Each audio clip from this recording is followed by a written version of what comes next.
When Jesus Christ came to earth, one of the primary things that he did was teach. And one of the ways he taught the most often was in the form of a parable. If you read the Gospels, they're full of parables. I can remember when I was a young child in Sunday school having explained to me what a parable is. And that little definition has stuck in my mind for 45, 50 years, a long time. I was always taught that a parable was an earthly story with a heavenly meaning. Jesus was such a great teacher. He knew that some of these concepts would be difficult for people to understand, so he would take something that was very common, something true to life, and he would apply a spiritual principle using it. Now, we have one of those stories here in Matthew chapter 20. A landowner has a vineyard that he wants to have harvested, and so he goes out and he hires some workers, and he makes arrangements with them to pay them a certain amount for their day's work.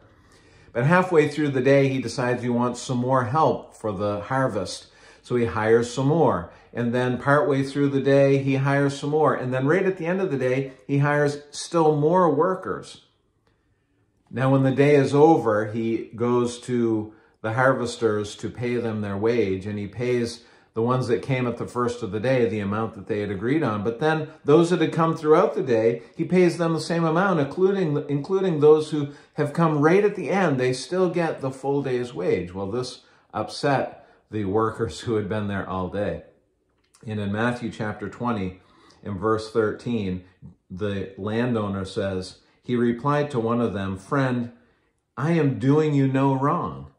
Did you not agree with me for a denarius?" That was the day's wage.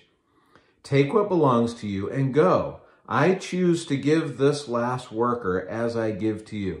I want you to notice that phrase, I choose. Now here's Matthew 20, verse 15.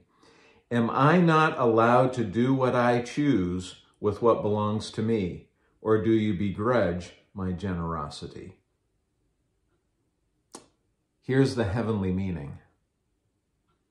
God's grace is his to do with as he chooses.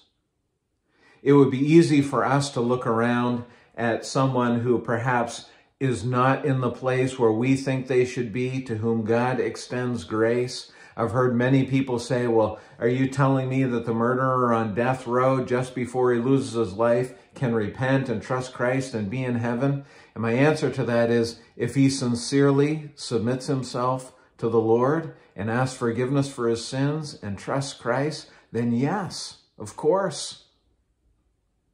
Is God's grace not his to do with as he chooses?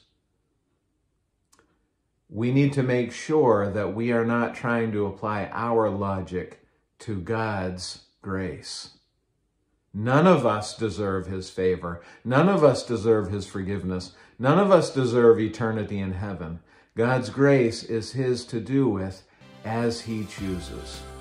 My friends, do not begrudge the generosity of God. On the other hand, pray that God would extend his grace to more and more people as the day draws near when Christ returns, that all those whom he chooses would be in heaven with us for eternity.